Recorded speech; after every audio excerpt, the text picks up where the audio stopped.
یہ 2012 کی بات ہے۔ میں گاؤں چھٹیوں پر آیا ہوا تھا۔ چونکہ اسلام آباد میں یونیورسٹیوں کی چھٹیاں تھیں اور تمام دوست بھی اپنے اپنے گھروں کو چلے گئے تھے، میں بھی چھٹیاں منانے گاؤں چلا آیا۔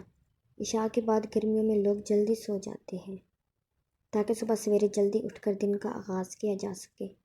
میں عشاء کی نماز پڑھ کر اور تھوڑی دیر دوستوں کے ساتھ گپ شپ لگانے کے بعد ڈیرے پر آ گیا اور چارپائی پر سونے کی تیاری کرنے لگا۔ ڈیرا چونکہ گھر کے اوپر بنا ہوا تھا، اسی وجہ سے رات کو ہوا بھی جب چلتی ہے تو اسی ہوا کے نغموں میں لوگ جلدی سو جاتے ہیں، اور بجلی تو ہوتی ہی نہیں ہے۔ میں نے ساتھ پڑی چارپائی پر رکھے چاچا کا ریڈیو اٹھایا اور اس پر BBC نیوز سننے لگا۔ ریڈیو کی آواز دھیمی رکھی تاکہ اس خاموش رات میں لوگوں کی نیند میں خلل نہ پڑ جائے۔ تھوڑی ہی دیر گزری تھی کہ میں نے سنا کہ کوئی درد اور زخموں کی شدت سے کرا رہا ہے۔ میں نے غور کیا تو آواز قریب سے ہی آ رہی تھی۔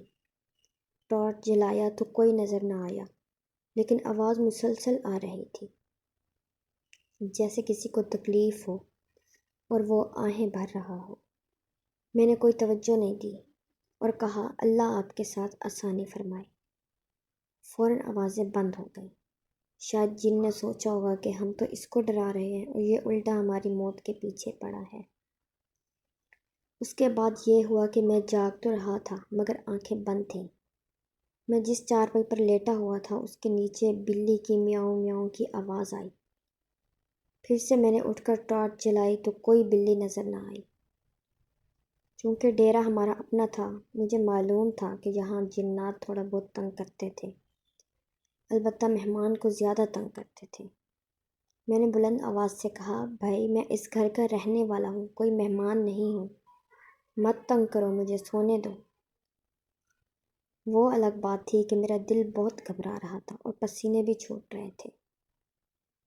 یہ کہہ کر میں نے ریڈیو کی آواز بڑھا دی اور دل میں کہا، اور نکالو آوازیں، میں تو نیوز سنتے سنتے ہی سوؤں گا۔ اس کے بعد کب آنکھ لگی پتہ نہیں چلا۔ البتہ صبح چاچا نے سوال ضرور پوچھا کہ ریڈیو تیز آواز میں کیوں سن رہے تھے؟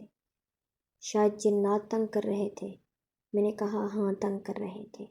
انہوں نے کہا، اکیلے مت سویا کرو، ورنہ چارپائی بھی وہ الٹ سکتے ہیں۔ میں نے تیز مار خان بنتے ہوئے کہا، جب چارپائی الٹ دیں گے تو میں چارپائی اٹھا کر ان کے سر پر ماروں گا۔ تو چاچا ہنستے ہوئے کہنے لگے، جب نظر آئے تو پھر مار دینا۔